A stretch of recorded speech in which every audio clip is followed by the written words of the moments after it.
na palavra de Deus, no livro de Carta de Paulo escrevendo aos Coríntios, é bem tradicional, mas o versículo não é muito explorado. Vamos ver. 1 Coríntios, capítulo de número 11 e versículo de número 23, somente esse versículo. Meus queridos e distintos irmãos, o pastor Sérgio, muito gentil, muito carinhoso, ele faz uma apresentação, mas o que eu sou mesmo é servo de Deus, e servo de Deus é para servir, e a serviço do reino. Ele não mentiu quando disse que eu participo de 40 cultos por mês, porque é fato, né? E com um pequeno detalhe, tem mais de 30 anos que isso acontece, e é mais fácil ultrapassar os 40 do que faltar. É mais fácil, mas Deus tem me dado graça. Moro aqui pertinho de vocês, dirijo uma igreja muito agradável na Ilha Merino Matarazzo, e nesta igreja eu estou há 26 anos. Na igreja eu estou há 46 anos. Me converti aqui no Itaim, sou casado há 43 anos com a mesma esposa, sou pai de 7 filhos e avô de 7 netos. E na misericórdia de Deus tenho 23 livros escritos e sirvo o Senhor com singeleza de coração. Meus irmãos, olhem bem para o texto, leia comigo, eu vou ler uma vez, depois a igreja repete por gentileza, só o 23. Porque eu recebi do Senhor o que também vos ensinei, que o Senhor Jesus, na noite em que foi traído, tomou o pão. Vocês. Porque eu recebi do Senhor o que também vos ensinei, que o Senhor Jesus, na noite que foi traído, tomou o pão. Tomou o pão. Meus amados e distintos irmãos, o tema hoje que vamos discorrer é a noite em que Jesus foi traído. Jesus estava naquela ocasião fazendo a transição da Páscoa para a ceia do Senhor. Deveria ser uma noite inesquecível, deveria ser uma noite marcante, porque ele veio com a legislação do Velho Testamento até aquele dia. Até aquele dia celebrava-se a Páscoa, onde se comia de garfo e colher, onde se usavam os talheres para comer. Há até expressões que diz que uns comiam tanto e outros bebiam tanto que até se embebedavam. Mas todas as vezes que nós encontrarmos a celebração da ceia, nós vamos encontrar a seguinte expressão: terminando de ceiar, tomou o pão. Que hora ele tomou o pão? Quando terminou de cear. E tendo ceado, tomou o pão. Então ele estava encerrando um ciclo e iniciando um novo. Isso se chama transição, saindo de um para entrar no outro. Esta noite deveria ser uma noite memorável, principalmente para a igreja. Por quê? Porque Jesus estava dando uma nova dimensão para o ato da Páscoa. A Páscoa agora não seria mais cabrito, não seria mais farofa, não seria mais taças e mais taças de vinho, mas agora seria um símbolo glorioso que iria marcar a igreja para o resto da vida. Mas foi naquela noite que ele foi traído. Se eu entendo dessa expressão por pesquisa, não por experiência, a noite em que alguém é traído deveria ser uma noite de ódio, uma noite de rancores, uma noite de sede de vingança por si. Na noite em que uma pessoa é traída, O que ele quer é descontar, às vezes até matar. Mas o que nós temos de melhor na vida, o que essa igreja tem para existir, foi doado na noite em que foi traído. O que eu tenho de melhor na minha vida, eu recebi na noite em que foi traído.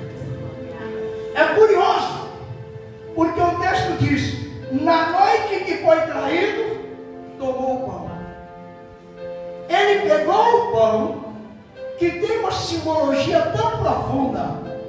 Naquela noite, quando ele deveria jogar uma praga, quando ele deveria lançar uma maldição, quando ele deveria soprar e o traidor cair duro, virar fumaça.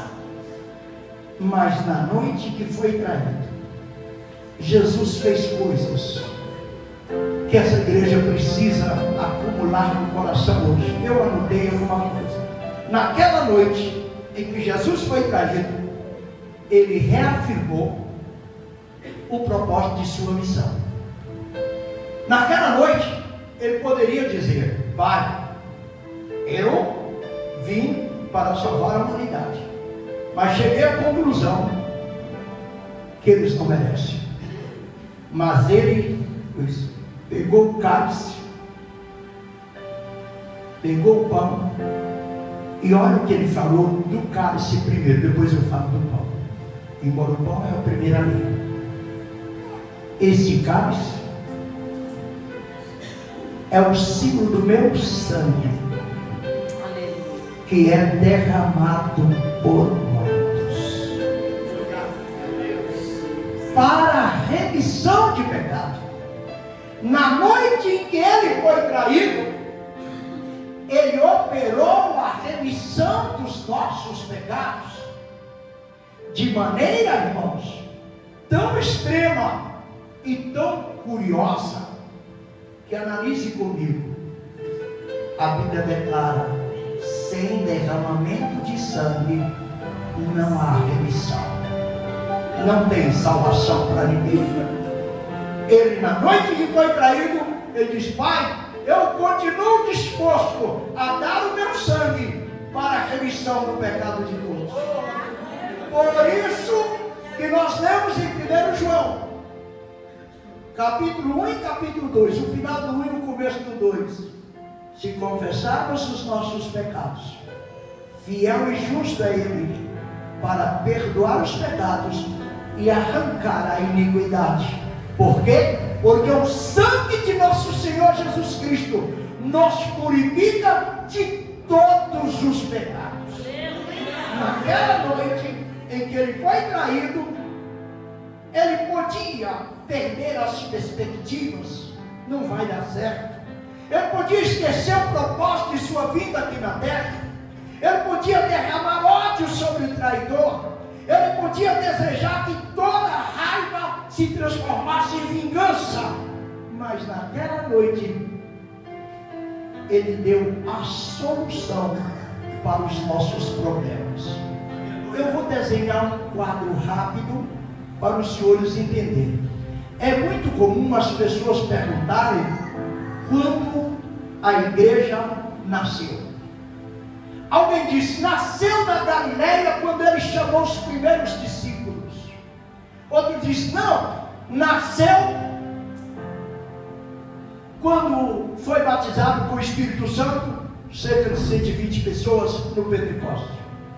Mas prestem atenção: quantas mães tem aqui na igreja? Mães, você já teve um parto? Pois tem. Quem não teve, e os homens em particular, lembre-se disso: na hora do parto, a mulher tem um rompimento da bolsa com líquido amniótico, que popularmente é chamado de bolsa d'água. E quando rompe o líquido amniótico, que é uma proteção, uma espécie de airbag para a proteção do bebê, é onde ele alimenta, é onde ele respira, é onde ele vive, é naquele montinho. Quando aquilo arrebenta, sai água e sai sangue. Repete: sai água e sai sangue. A hora que você pegar o cálice, você vai lembrar desse princípio do sangue, água e sangue. Imediatamente o obstetra, a parteira, o auxiliar do obstetra diz: nasceu, é um menino ou uma menina. Então o nascimento é na ocasião do rompimento da bolsa com o líquido amniótico, que sai sangue e água. Agora vocês parem para pensar um pouquinho, que eu vou desenhar, mas eu volto no meu assunto, sem perder a qualidade. Jesus vai para o Calvário. Ele, na noite que foi traído, ele tomou o cálice dizendo que era o seu sangue. Ele sabia que sem o derramamento de sangue, ninguém seria salvo. Sem o sangue, não haveria igreja, não haveria salvação. Ele vai para o Calvário, apanha, passa 5 dias na casa de Caifás, dentro de um calabouço. Eu já entrei nesse calabouço 3 vezes. É impossível um homem entrar ali nesse e não chorar. Quando se vê dentro, é cavado dentro de pedra, na profundidade, e tem um orifício em cima, onde o corpo desce, cravado em uma haste, chega lá, solta, puxa a corda, não tem a menor possibilidade dele subir e sair. Jesus passou uma noite ali naquele lugar, no calabouço. De manhã cedo foi tirado, levado para Caifás. Caifás envia para Anás, Anás devolve para Caifás. Ele é condenado por Pilatos. Pilatos lava as mãos e encaminha para o Calvário. Ele vai fazer a via dolorosa, caindo, levantando, sofrendo, ralando os cotovelos, ralando os joelhos, a cruz pesada, até chegar no Calvário. No Calvário, 3 pregos e um martelo. Repete para mim, minha filha. Pensa nisso. 3 pregos, um prego na mão, um prego na outra mão, e um prego nos 2 pés, junto um com o outro, e o martelo batendo. Não estou sensibilizando a igreja, estou falando a verdade. Ele é levantado, e quando se levanta a cruz, a dor dos pregos e do martelo é quase insignificante. É quase insignificante a dor do prego e do martelo, quando a base da cruz é colocada no buraco, no orifício, e bate fundo. É como se estivesse rasgando tudo. A posição incômoda, a pleura, a membrana que cobre o pulmão, não consegue oxigenar todo o seu corpo através do sangue. E ele começa a respirar 30%, 20%, 15%, 30%, porque não dá para encher o pulmão e esvaziar. Mas preste atenção, senhores. Ele entrega ao Pai o seu Espírito. Estou adiantando para chegar no ponto X. E era costume não passar das 18 horas o corpo na cruz. Tinha que morrer antes das 18 horas. Então era ordenado: verifica quem morreu. Quem estiver vivo, pega o ferro e quebre as pernas. Quebrando as pernas, o sangue que estava todo acumulado nos membros inferiores esvaiavam-se e a morte era instantânea. Chegou no primeiro, quebrou as pernas porque estava vivo. Chegou no segundo, quebrou as pernas porque estava vivo. O do meio estava morto. Porém, alguém disse: está morto ou não está? Não, está morto sim. Por via de dúvida, pega a lança e fure sua fronte. E a Bíblia diz que o soldado encarcou a lança no baixo ventre, de modo que não atingisse a costela. Por que o senhor está preocupado com a costela, pastor? Porque a Bíblia declara que nenhum dos seus ossos foram quebrados. Então a espada não podia atingir os ossos. A Bíblia só diz assim: e saiu água e sangue igual o seu pai. Meu Deus. Foi ali, aleluia, que a igreja nasceu. Foi ali que a igreja que você faz parte veio ao mundo. A partir dali, tudo isso tem outro significado. Tudo isso tem outra ciência. A igreja nasceu ali. Fecha a mão assim, balança ela e diga comigo: Deus tem um reino. Deus tem um reino. E eu faço parte dele. Esse é o maior segredo da sua vida. É saber que Deus tem um reino e que você faz parte desse reino. Aleluia. Na noite que ele foi traído, ele entregou os seus sentimentos ao Pai. Ele não desejou matar ninguém, ele não desejou acabar com o traidor, mas ele passou a responsabilidade para o Pai. E quando que ele passou, pastor? Quando ele disse: na verdade, o Filho do Homem é traído, mas ai daquele por quem é traído.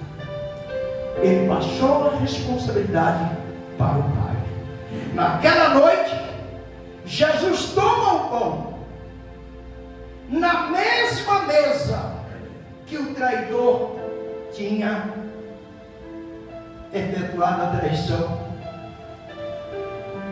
e ele encontra força para, na noite que foi traído, tomar o pão e dar graça.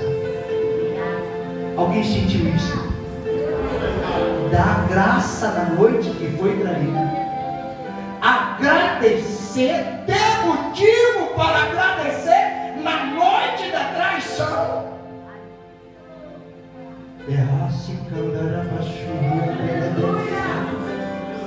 Na noite que foi traído, ele tinha condições de agradecer. Só pode agradecer um coração que está vazio de ódio, vazio de mágoa, vazio de rancores. Quem tem ódio, quem tem mágoa no coração, não tem condições de render graças. Graça é um coração aliviado do sofrimento. Naquela noite, ele tomou o pão na mesma mesa que o traidor estava olhando para ele e deu graças. E quando ele deu graças, irmãos, ele estava dizendo: a traição não me impede de servir, a traição não me impede de cumprir meu ministério, a traição não me impede de adorar o meu Deus, a traição não me impede de fazer o que eu tenho que fazer.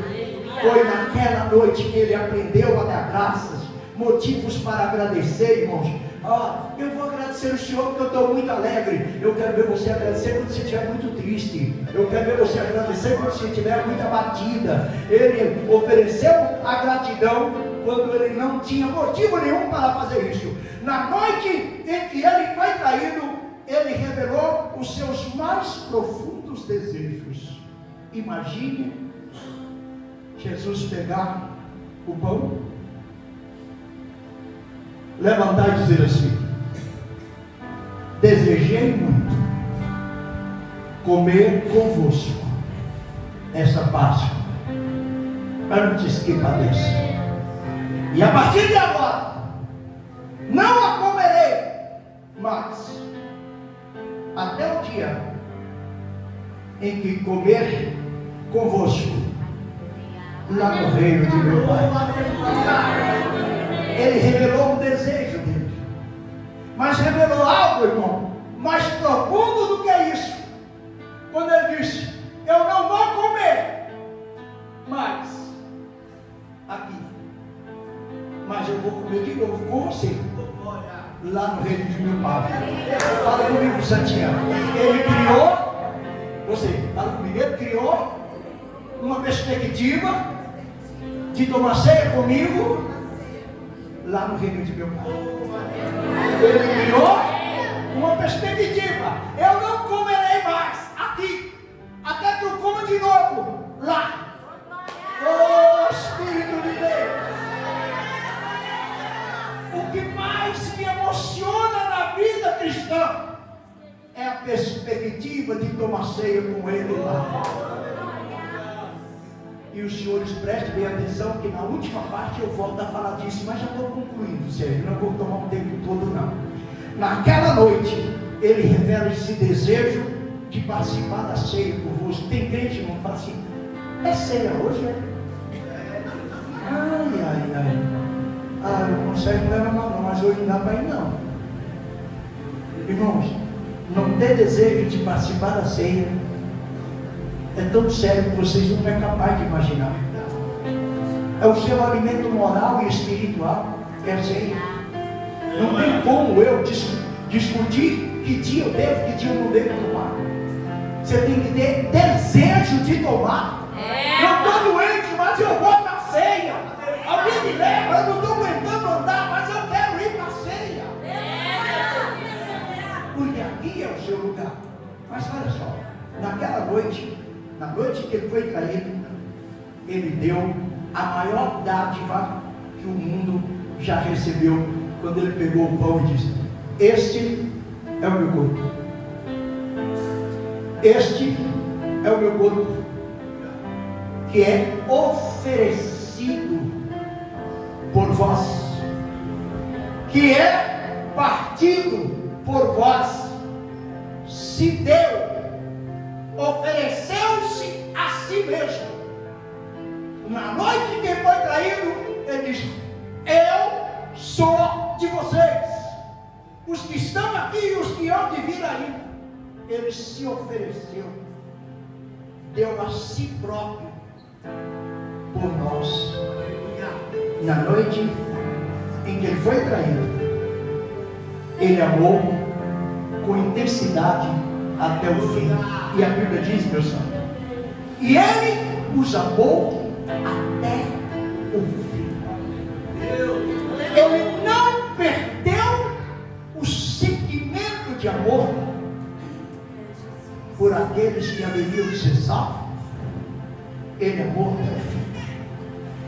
Estando ainda na cruz, ele balança a cabeça e disse: Pai, perdoa eles, eles não sabem o que estão fazendo. Na noite em que foi traído, ele ainda tinha perdão para oferecer aos seus mais terríveis algozes. Ele perdoou, ofereceu perdão, ele deu a sua vida pela vida de muitos, não de todos. Ele estabeleceu uma nova aliança. Esta é a nova aliança do meu sangue. A partir de agora, a aliança velha está caducando. Vai entrar uma nova aliança. Agora, Sérgio, o senhor me permite eu abusar um pouquinho do seu auditório, sem perder a postura de salvo, sem deixar de ser crente. Então presta atenção.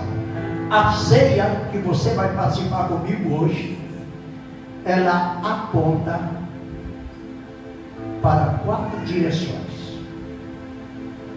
Aponta para trás. Eu falei que ia abusar de vocês, é por isso. Eu quero que todos vocês, por gentileza, sem brincadeira, olhem para a porta, virem para lá.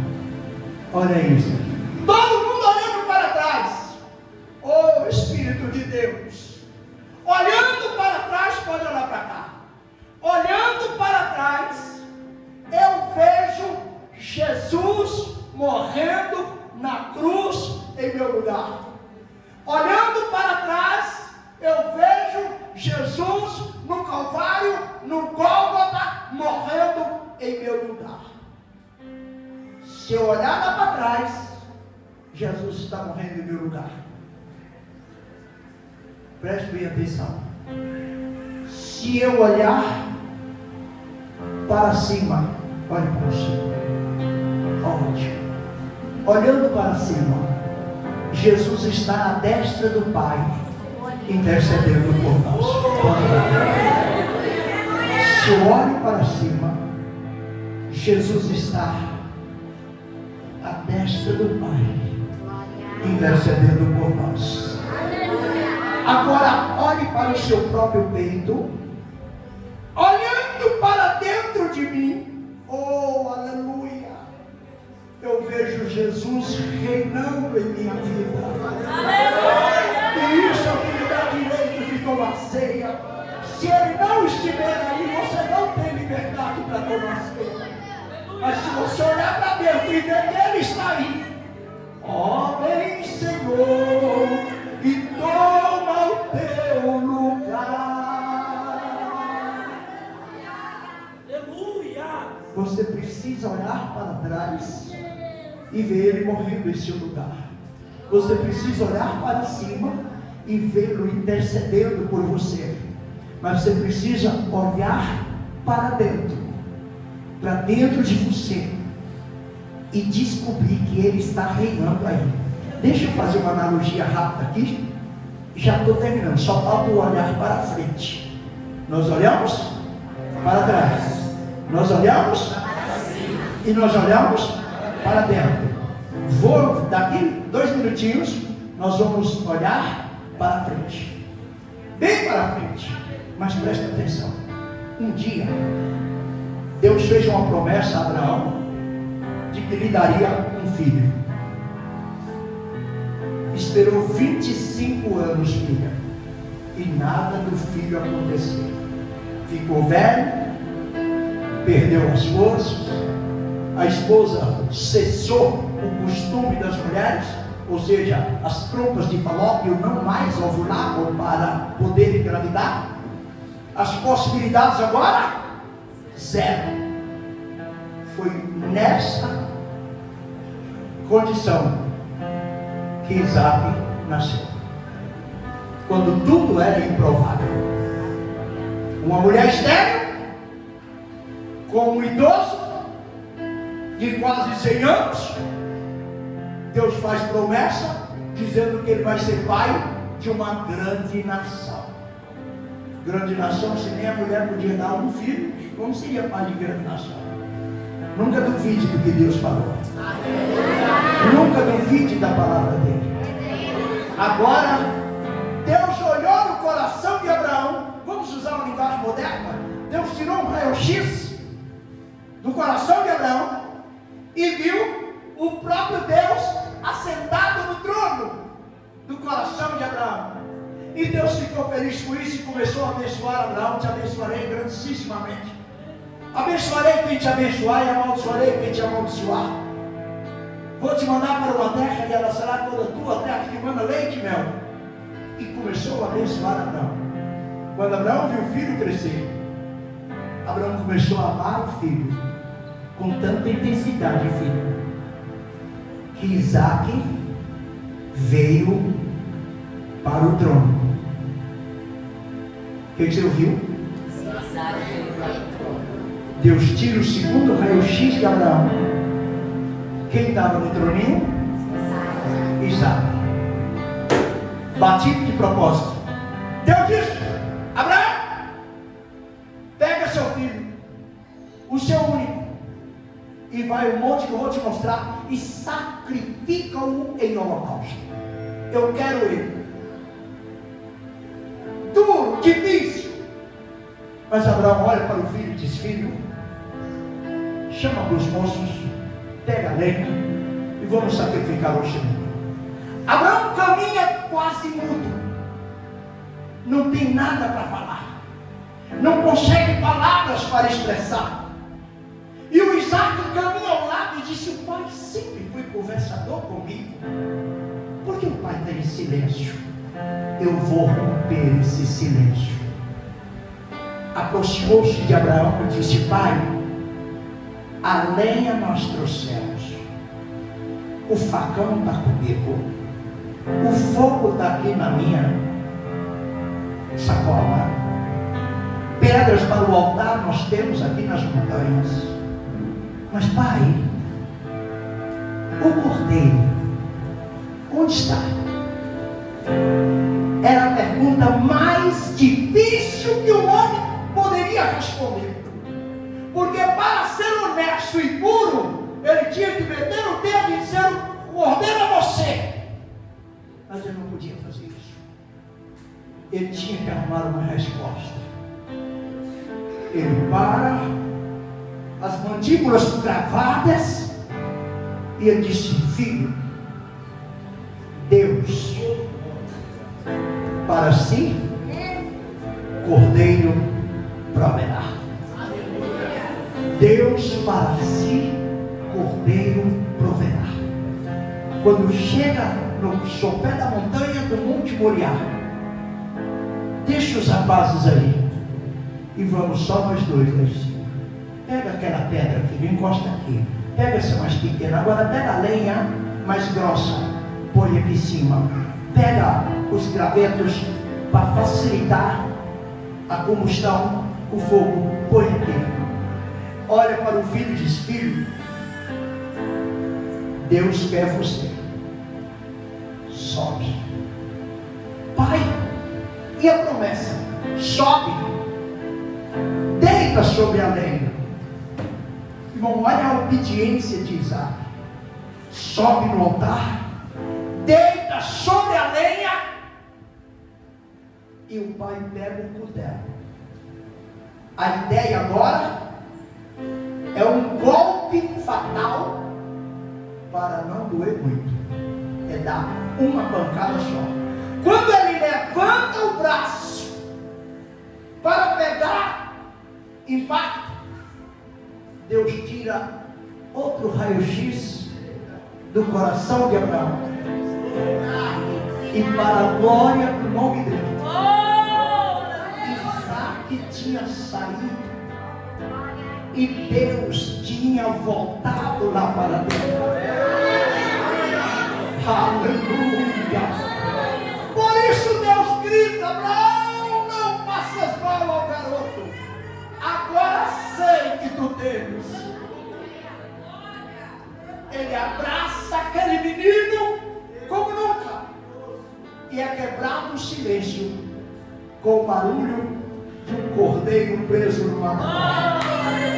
Deus tem a providência, mas Ele quer saber se Ele reina aí dentro. Se Deus tirar um raio-x agora do seu coração, quem está no trono? Olha, Ele não está dentro. Deus quer enxergar que Ele está aí dentro. Ou não sabeis vós que o vosso corpo é templo do Espírito Santo que habita em vós? Agora, irmão, vamos finalizar. Estiquei a hora até o máximo que eu pude. Nós temos que olhar para frente ainda. Pastor, e olhando para frente, o que é que eu vejo? Eu vou recapitular só para facilitar a compreensão. Olhando para trás, Jesus morrendo em meu lugar. Olhando para cima, Jesus à direita do Pai intercedendo por mim. Olhando para dentro, tirando o raio-x de dentro, Ele está reinando aí dentro. Ele mora aqui pelo seu Espírito. Mas olhando lá para frente, oh aleluia, eu vejo Jesus voltando para buscar sua igreja.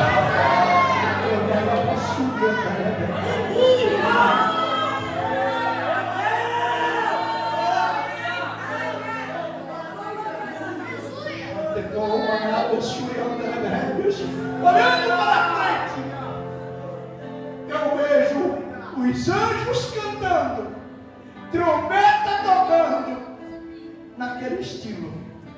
Quando angelical trombeta neste mundo explodir, o meu nome ouvirei Jesus chamar, pois eu creio na promessa e que Deus vai cumprir. Quando Cristo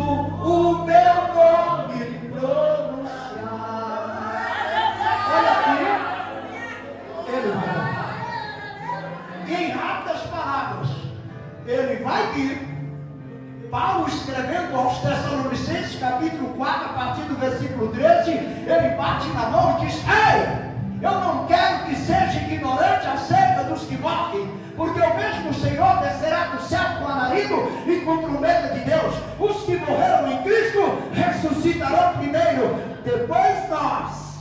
Fala comigo, fala assim: nós quem, pastor?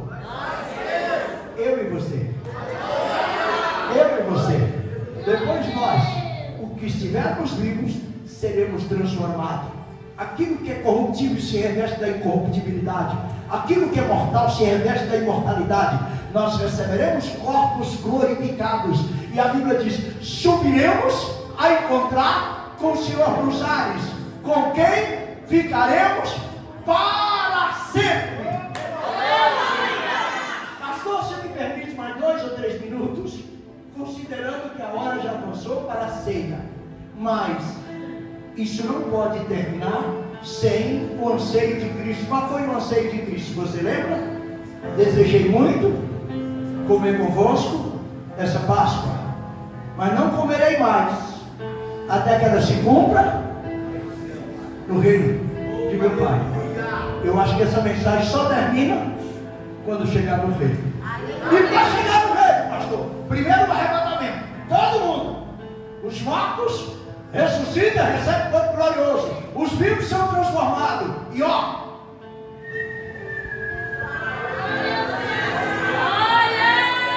vamos encontrar o Senhor nos ares.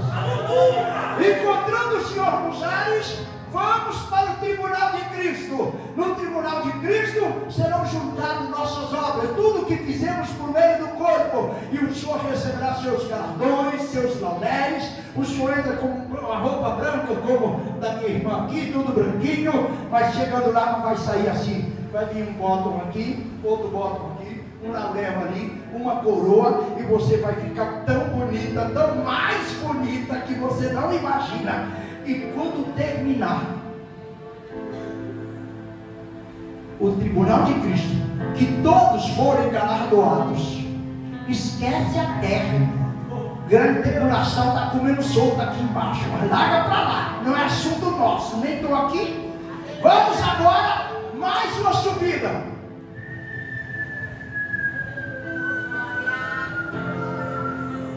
Vamos chegar nos portões da glória. E quando chegar nos portões da glória, vai ter um anjo com aquela voz angelical firme e potente, dizendo: abram-se os portões da glória e deixe entrar o Rei da glória. E entrará o Senhor Jesus na frente, e a igreja glorificada atrás de seu general. Oh, aleluia! Se você puder aplaudir o Senhor, é válido, porque Ele vai na sua frente. Oh, aleluia!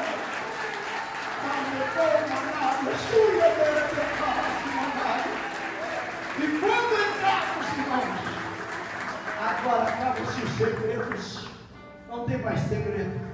Tudo que nós tínhamos vontade de saber, lá vamos ficar, porque nós vamos para uma mesa.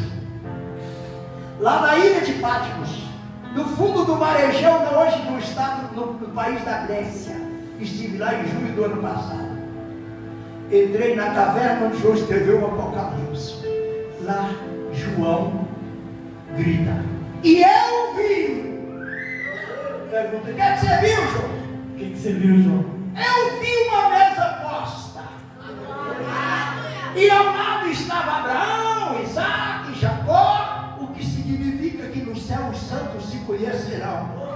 E Jesus tomou uma toalha, cingiu-se, e ele mesmo foi entregar ceia, aquela que ele disse: eu não comerei mais aqui, mas eu vou comer lá.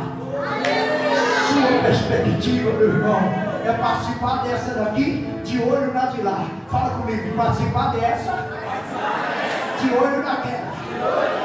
Só vocês. Participar dessa, de olho naquela. Oh, aleluia! A glória toda do Senhor Deus. Aleluia.